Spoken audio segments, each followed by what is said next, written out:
Hace muy poco tiempo, aquí en nuestro país recibimos una gran noticia y tenía que ver con un venezolano que vuela y brilla, porque sigue volando y sigue brillando.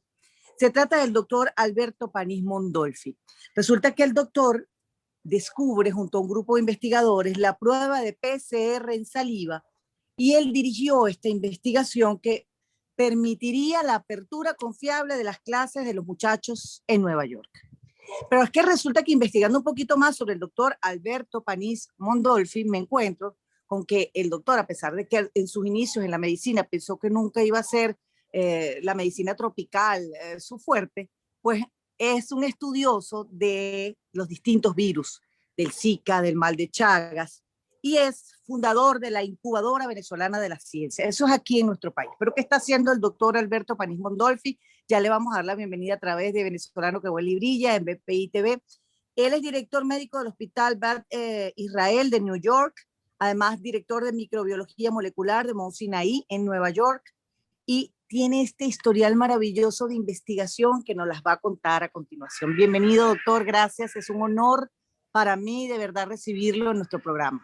Gracias, Alba. No, el honor es mío y además ver mi montaña atrás es inspirador y me da un poco de nostalgia. De nostalgia, sí. Pero bueno, yo estoy más allá que acá. Siempre ha sido así. Tú bien lo dijiste. Mi grupo sigue en Venezuela. Yo sigo coordinando sus actividades desde acá y seguimos haciendo país y seguimos construyendo país. Y en eso estamos. Sí, sí, doctor. Definitivamente se construye país desde adentro y desde afuera, y eso es un poquito lo que usted está haciendo. Incluso cuando hace el anuncio de esta investigación de un PCR por la saliva, ya vamos a hablar de eso desde el punto de vista científico, usted dice, caramba, me siento feliz, pero a la vez no me siento tan contento porque no lo pude hacer en mi país, en Venezuela. Cuando yo leí eso, yo dije, ¿cómo se conecta la gente? ¿Cómo el sentido de pertenencia no se va nunca, a pesar de los años que usted pueda tener afuera, doctor? Sí, es verdad, no se va en lo absoluto. Te cuento que no fue que la inventamos, fue que la desarrollamos, ¿no? Para usar los términos correctos, porque ya habían otros grupos que venían trabajando con saliva como una alternativa diagnóstica. Nosotros lo que hicimos fue optimizar y validar, desarrollar una técnica que nos permitiese utilizar material de bajo costo en el sistema de recolección de la muestra, de modo tal que esto se pudiese implementar masivamente. Masivamente en varios escenarios, pero principalmente en Nueva York. La visión era utilizarlo para la reapertura de las escuelas públicas. Hay que Qué interesante. Ahora, es un PCR en saliva que sirve para diagnosticar COVID-19 en niños, solamente en niños.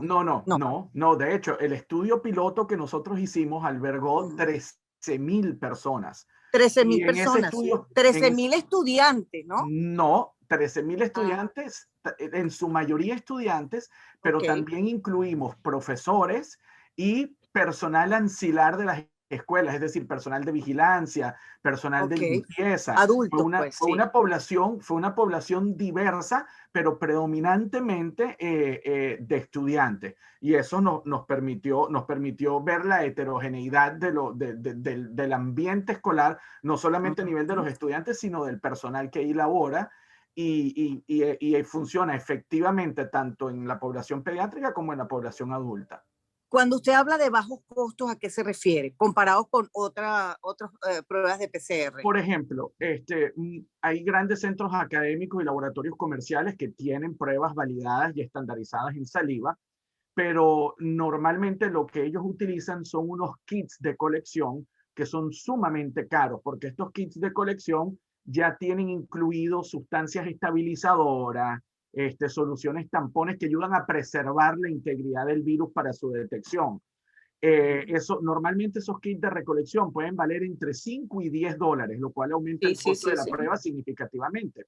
Nosotros lo que hicimos fue, para economizar los costos en ese extremo de la recolección, lo que hicimos fue blindar el desarrollo de la prueba a nivel de laboratorio y que la recolección se hiciera simplemente en un tubo estéril, como si se estuviera recogiendo orina en un vaso recolector.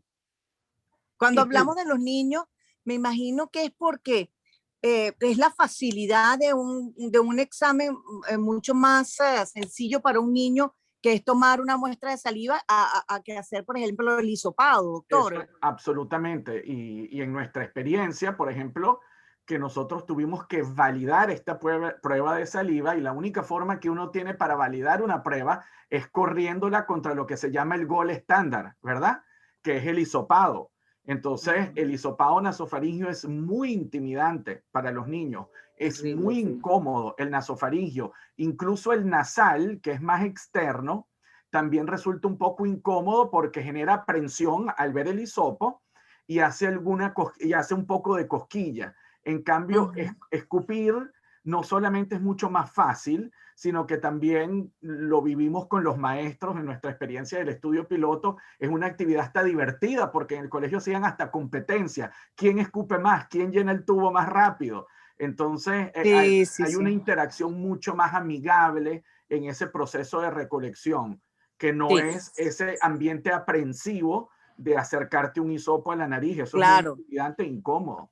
Claro, doctor Panís, fue en el Mont Sinaí, convirtieron en un antiguo laboratorio eh, en un campus, en un centro de investigación para lograr esto. ¿Eran muchos? ¿Cuántos eran? ¿Había más venezolanos o el único venezolano, el doctor Panís Mondolfi? Sí, pues yo soy director asistente del Laboratorio de Microbiología de Mount Sinai, el campus principal, pero se nos quedó corto el espacio de laboratorio aquí para la ambición que teníamos de poder, con el financiamiento de Pershing Square y la filantropía, hacer un laboratorio de escala masiva, un laboratorio de escala masiva que, que tuviera la capacidad de procesar 25,000 y luego 100,000 muestras al día. Entonces, obviamente, la infraestructura que se necesitaba había que acomodarla en Ujú, un espacio y ahí fue cuando nos mudamos a un espacio vacío que teníamos en uno de nuestros hospitales afiliados en el downtown, que es el ujú, Hospital Beth Israel.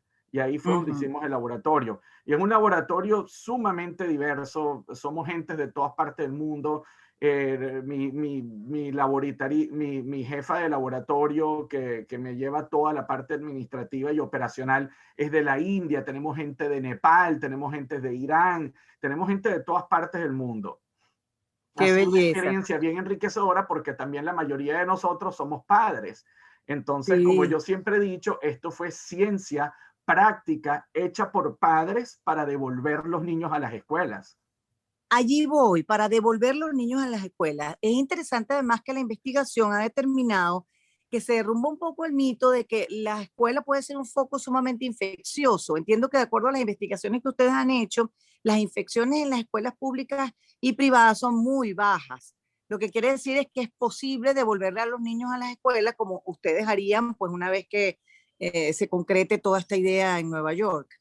Sí, eso es correcto. Eso fue una de las sorpresas. Ya habían evidencias tempranas en la literatura médica de que las escuelas no eran el nicho principal de transmisibilidad en oposición al escenario de los colleges, de las universidades, ¿no? En donde, si se puede decir, hay más una promiscuidad presencial en términos de que los estudiantes universitarios del college están residenciados, hay más interacción, comparten habitaciones, ¿verdad? En el caso del SARS-CoV-2, la transmisión era mucho, mucho, mucho menor. En nuestro estudio piloto de 13,000 estudiantes, apenas era 0,4%. Claro, ¿de dónde viene el mito de que las escuelas de primaria iban a servir como focos de amplificación para la transmisión del virus? Bueno, de lo que normalmente ocurre con los virus que causan la gripe común, ¿verdad? El Sí, sí. rinovirus. Lo que pasa es que el rinovirus es un virus sumamente contagioso. Entonces, un niño que se te infecta en el salón, mitad del salón se te va a infectar. Sin Claro. embargo, ese no era el escenario que desde un principio se estaba documentando para SARS-CoV-2 y nuestro estudio no hizo sino reproducir esas observaciones. Sí. Doctor, de acuerdo entonces al anuncio que ustedes hacen ya formalmente a nivel mundial, ¿cuál es el siguiente procedimiento? Una vez que los investigadores determinan que efectivamente se puede hacer un PCR por la saliva y que eso podría significar el regreso a clase de los niños en Nueva York concretamente. No sé si eso se puede expandir al mundo entero. No sé si hay tiene que pasar otra instancia para lograr aprobar esto definitivamente y comencemos a ver las clases presenciales ciertamente en Nueva York, concretamente. Y yo pienso que se va a empezar a replicar a lo largo del mundo. Esto, si la prueba comercial o la prueba desarrollada en una determinada institución académica o en un determinado hospital está validada por los entes regulatorios del país, por los entes regulatorios regionales, y son pruebas que han sido validadas y tienen el soporte, no solamente con saliva, sino que con cualquier otra muestra biológica, como los hisopados nasales, esto puede servir para una reapertura masiva. Y ese es el objetivo. Yo creo que la observación importante es ya saber, y hay otros estudios que lo corroboran, que es seguro que los niños vuelvan a clase. Qué bien, qué Entonces bien. simplemente Felicitaciones. hay que ponerle corazón para hacer estos muestreos, estos seguimientos epidemiológicos y trazar las estrategias, que ya eso queda a juicio a la idiosincrasia de los planteles, de los ministerios de educación. Se va a hacer una vez a la semana, se van a hacer 2 veces a la semana, se va a muestrear por días, distintos grupos etarios, distintos grados. Eso, el diseño de cómo se hace queda a juicio propio, pues. Claro, claro, claro. ¿Terminó entonces la investigación en ese caso, doctor? ¿Y en qué anda el doctor Panis Mondolfi en este momento? ¿Investigando sobre qué? Ya vamos a hablar de la incubadora y vamos a hablar también de la red Zika.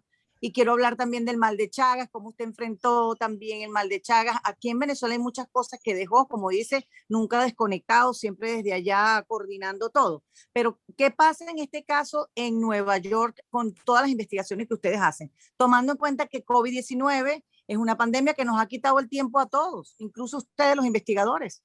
Sí, es verdad, nos ha hecho perder un poco el foco de las investigaciones rutinarias, pero bueno, ha sido importante porque COVID ha dejado muchas lecciones y Sin duda. también ha impulsado herramientas con las que no contábamos que estaban ahí latentes. Por ejemplo, los sistemas de vigilancia de epidemiología en tiempo real. Eso era algo que, por ejemplo, nuestro grupo de la incubadora de la ciencia había implementado hace 4 años atrás, con unas plataformas artesanales online para hacer seguimiento en tiempo real a reportes de casos de enfermedad de Chagas, como tú bien lo dijiste, reportes de casos de infecciones virales transmitidas por mosquitos, por artrópodos, como el Sí. Zika, el chikungunya, el dengue, el mayaro, todos esos virus, ¿no? Entonces Sí, sí. nosotros en la incubadora teníamos esas redes y ver que el COVID, que el evento pandémico,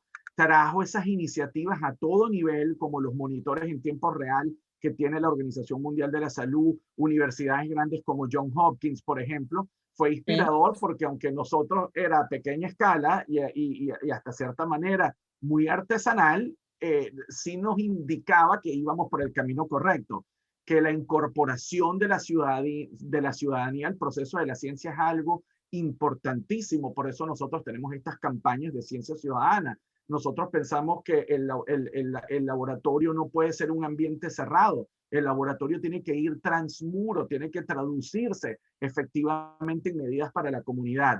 Y esa es la visión del grupo y eso es lo que estamos tratando de implementar. Y esta experiencia COVID no hizo sino realzar que íbamos por el camino correcto. Ver, por ejemplo, cómo se comparten los genomas en tiempo real, o secuenciando un genoma y poniéndolo en NextStrain, en la base de datos de GSAID, y que investigadores en todo el mundo tengan inmediato acceso a esos depósitos de genoma que están haciendo los investigadores en todo el mundo. Eso es lo que ha permitido hacer seguimiento al surgimiento de las variantes y a la evolución del virus. Entonces, yo creo que la pandemia ha dejado mucha tristeza, ha dejado un episodio amargo, pero en términos de la ciencia ha dejado lecciones aprendidas que son muy importantes y que podemos extrapolar y reposicionar para el estudio y el seguimiento de otras enfermedades. Siguen entonces las investigaciones a cargo del microbiólogo venezolano, el doctor Panis Mondolfi, en torno a la pandemia allá en Nueva York. Ese laboratorio va a seguir buscando Seguimos, soluciones. seguimos, eventualmente no sabemos cuál es el destino del SARS-CoV-2, no sabemos si terminará por erosionarse como sus predecesores pandémicos, como el MERS y como el SARS, o no sabemos si seguirá de repente el camino de los otros coronavirus estacionales, y que llegó para quedarse con nosotros en un comportamiento endémico, y lo veremos sucediendo por temporadas. Lo cierto es que eventualmente el número de casos bajará y eventualmente todas las plataformas diagnósticas que tenemos serán en algún momento un exceso y tendremos que reposicionarlas para el estudio de otros patógenos. Eso, lo increíble de la ciencia, ¿no? Que él continúa, eso no se detiene, no se para nunca. Siempre van a seguir investigando. Si llega a bajar los niveles de COVID, que rogamos a Dios que sea así, a ustedes los médicos y los científicos que lo logren, pero siempre va a haber una investigación detrás de otra. Esa es la ciencia, qué interesante, doctor. La curiosidad es inagotable. Es inagotable, es y cierto. Ese es el vehículo principal de todo científico. Por ejemplo, a Einstein le preguntaron una vez en qué radicaba su genialidad y él respondió: yo no creo que yo sea un genio, yo lo que soy es excesivamente curioso. Eso es verdad, eso es verdad. Doctor, háblanos un poquito de la incubadora de la ciencia. Está en el estado, en el municipio palavecino del estado Lara. Allí se mantiene exactamente. Cuando usted la crea, se va luego a Nueva York. Cuéntanos un poquito de esa historia y cómo sigue coordinando desde allá y qué coordina, qué cosas se están creando allí en esa incubadora de la ciencia en el estado Lara, aquí en Venezuela. La incubadora venezolana de la ciencia es un emprendimiento científico, es un concepto que aplica la visión de los semilleros tecnológicos, ¿verdad? Pero más enfocado hacia la ciencia y puntualmente lo que nosotros hacemos: enfermedades endémicas, enfermedades tropicales y enfermedades infecciosas. Ojalá algún día en Venezuela haya un sistema de incubadora venezolana de la ciencia, múltiples incubadoras, una que se dedique a la física, otra que se dedique a la matemática, y que así como tenemos el sistema con la música, también tengamos un sistema de incubadoras venezolanas de la ciencia que promuevan el incentivo científico en las futuras generaciones. La incubadora fue un experimento más, y tal vez el experimento que más satisfacciones me ha dado en la vida como científico. Sí. Imagínate, la incubadora nació en un pueblito que se llama Keyworth, en una reunión donde yo fui invitado por unos estudiantes, y luego, cuando yo volví a Venezuela, me instalé en el estado Lara, y los hospitales donde yo trabajaba quedan en Cabudare, en el municipio palavecino. Después de ese primer evento en Keyworth, obviamente físicamente nos ubicamos en Cabudare y empezamos a extendernos. Pero hoy la incubadora cuenta con estudiantes y núcleos en el estado Trujillo, en el estado Portuguesa, en el estado Lara. Se está expandiendo por todos lados. Qué maravilla, doctor, qué maravilla. Y llevamos múltiples líneas de investigación, que es lo que se llaman las redes, los networks. Entonces, la visión es muy integrativa. La forma en que opera la incubadora es manejada por estudiantes de medicina humana, estudiantes de medicina veterinaria, e incluso ya tenemos biólogos a bordo del grupo. Y cada quien se ubica en la red que quiere. Tenemos la red Chagas. La red Chagas a su vez tiene proyectos grandes como el de Trae tu Chipo, en donde la gente, si consigue un chipo en su casa o algo que sospecha puede ser un chipo, toma una foto, lo monta en un chat de tiempo real en la página del incubador, e inmediatamente, no pasa una hora, que la incubadora está contactando a la persona para darle la confirmación, ¿es o no es un chipo? Imagínese usted, y qué se maravilla. le pide a la persona que por favor guarde el chipo, y luego la incubadora hace los arreglos para recobrar el chipo, llevarlo al laboratorio y comprobar si el chipo está infectado con el parásito de Chagas. Igualito está ocurriendo ahorita con el lanzamiento de la red de monitoreo de los arbovirus en los mosquitos. Ahora la gente va a poder registrar sus mosquitos en tiempo real a través de la página de la incubadora. Y así vamos. Tenemos estudiantes de veterinaria. Vamos pronto a lanzar también una red que va a ser de recolección y estudios de garrapatas, porque las enfermedades transmitidas por garrapatas han sido absolutamente ignoradas, poco estudiadas en el país, y son importantísimas. Y en los perros, en los animales, cómo los ha matado incluso, ¿no? Correcto. Bueno, doctor, ahora quiero, ya para finalizar, quiero como que acudir un poquito al doctor Alberto Panís Mondolfi, que me hizo referencia a ese Ávila que tenemos allá atrás, donde cuando él vivía en Venezuela, pues él decidió eh, sentirse bien, saludable, y subía ese Ávila 2 veces al día, en la mañana y en la noche. ¿Qué pasa con el doctor Panis Mondolfi cuando se conecta con Venezuela? Que nunca ha estado desconectado, por lo que yo decía, por el sentido de pertenencia. Pero ¿qué pasa allí? O sea, estás en Nueva York, ha tenido usted una experiencia increíble, es reconocido en otro país, sin embargo, el corazoncito está ahí, en Venezuela. Sí, sí, es así. Pero la vida tiene muchos episodios mágicos y cuando uno transfiere íntimamente con su origen, con su idiosincrasia, de dónde viene, hay cosas que se quedan tatuadas en algo más que el recuerdo. Mis días en Nueva York traen muchas satisfacciones porque el trabajo de laboratorio es inmenso y uno Claro, me aprende todos los imagino. días cosas nuevas, pero llega momentos en que esto puede ser abrumador. 3 teléfonos sonando al mismo tiempo, 200 correos electrónicos apilándose que hay que responder, hay que agilizar las líneas del laboratorio. Eso puede llegar a ser abrumador. Y cuando tú mencionas el Ávila, eso es uno de mis bálsamos, porque en algún momento yo puedo hacer una pausa, olvidarme de lo que está, proyectarme en esos tiempos, ¿verdad? Subiendo hasta el cortafuego y corriendo de San Bernardino para la quebrada Mari Pérez y luego echándome agua en la quebrada Mari Pérez y corriendo para Chacaíto y el viento frío pegándole uno en la cara. En esas pausas, yo te digo, esa montaña es tan mágica y mi tierra es tan mágica que yo hasta percibo los olores, siento el viento y eso me tranquiliza y me energiza de nuevo para volver a retomar. Nunca se olvida, es el Ávila, es el Cerro Terepaima, que me albergó como sustituto del Ávila mientras yo estaba en el estado Lara.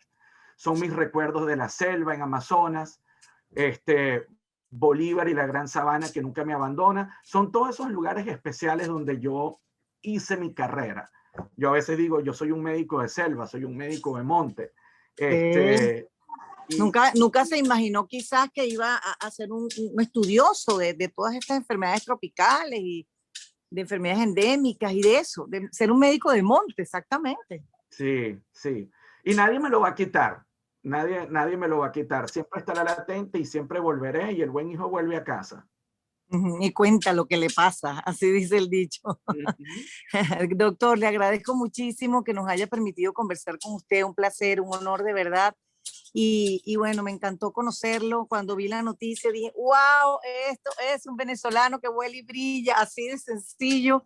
Y me encanta porque esta es una sección muy hermosa que lo que quiere hacer es ponerle rostro, visibilizar a las personas que están afuera, e incluso las que están aquí adentro también haciendo cosas afuera que son realmente inspiracionales y motivacionales para seguir adelante frente a cualquier dificultad, porque justamente a veces el ser humano se apalanca en la dificultad y no se da cuenta que otra gente tiene sus dificultades, pero sale adelante como de lugar y lo hace con inteligencia, con creatividad, con deseos y con ganas de hacer las cosas bien.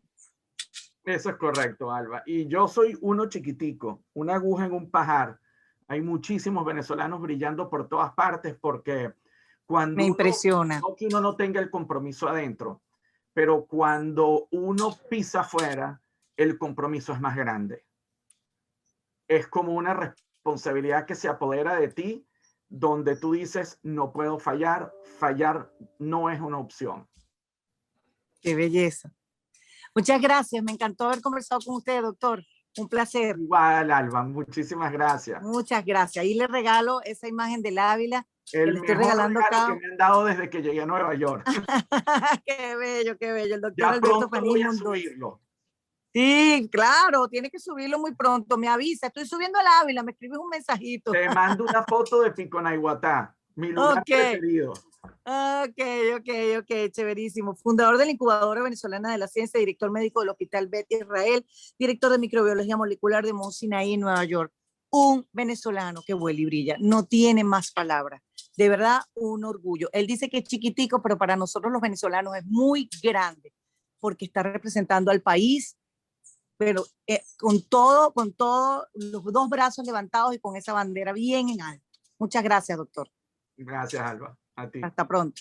Y a ustedes también, gracias por haberme acompañado. Será hasta una nueva oportunidad en Venezolano que huele y brilla a través de BPI TV. Síganme también en mis redes sociales, @AlbaCMujica. Allí vamos a montar esta historia bella, inspiradora.